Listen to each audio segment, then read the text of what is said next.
Mr. President, on June 12th, the bipartisan group of 20 senators announced an agreement on legislation to protect our children and communities from the epidemic of gun violence.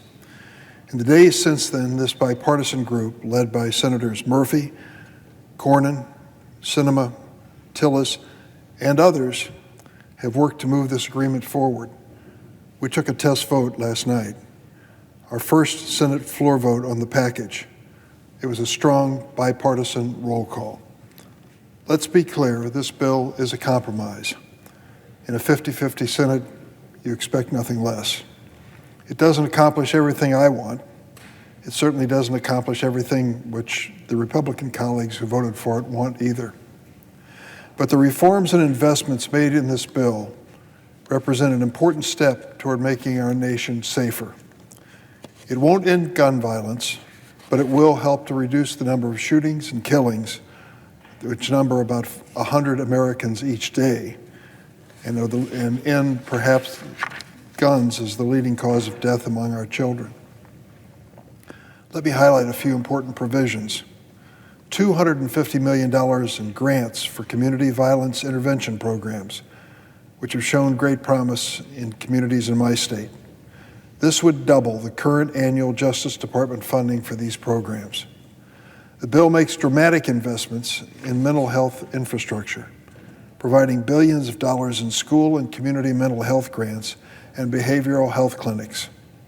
It gives an additional $28 million to fund the trauma support in school program at HHS. This is a program that Senator Capito, Republican of West Virginia, and I created in 2018 to help break the cycle of trauma and violence.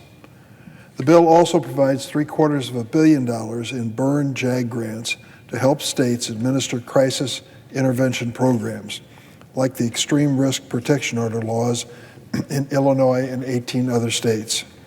The bill takes significant steps toward closing the boyfriend loophole, keeping guns out of the hands of dating partners who've been convicted of domestic violence offenses. It creates a new federal offense for the crimes of straw purchasing and gun trafficking. This will crack down on illicit flow of guns into cities like Chicago. Again, this bill is a compromise. There are provisions I'd rather change and some I'd rather do without.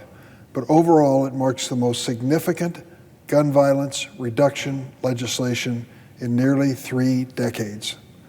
I commend the bipartisan effort that led us to this point, and we should pass this bill without delay. I want to call particular attention to 2 sections of this bill that I mentioned. One is to stop straw purchases. Straw purchases are when a person with a clean criminal record or no criminal record goes to buy a gun for the sole purpose of giving it to another individual who has a criminal record and couldn't legally purchase a gun himself. That happens. It happened last year in Chicago.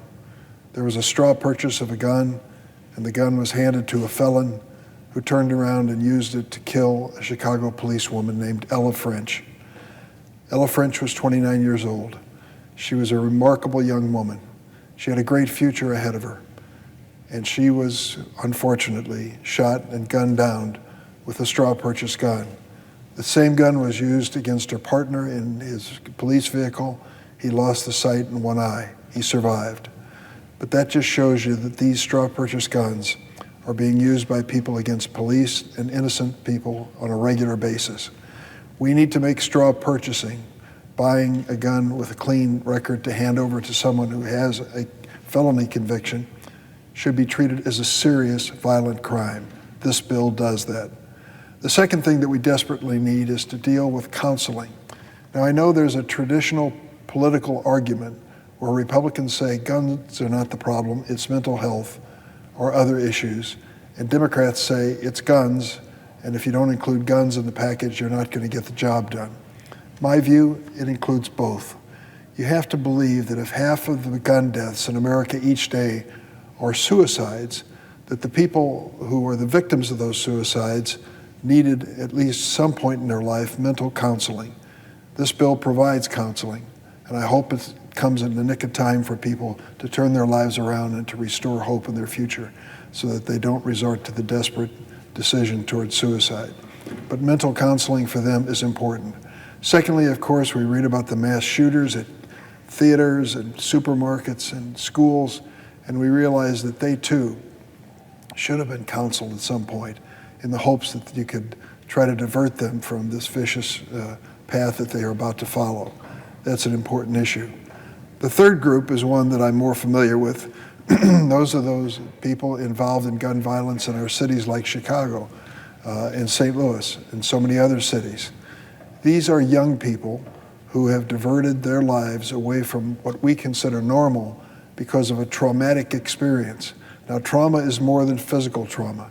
It can involve the types of post-traumatic stress that really lead to fight or flight syndromes and involvement in gangs and the use of guns without a feeling of guilt towards anyone that you hurt.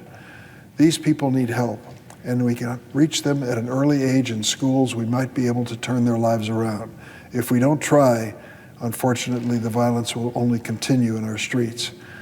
This bill that we're considering, this community safety bill that we are considering, provides resources to school districts to counsel young people.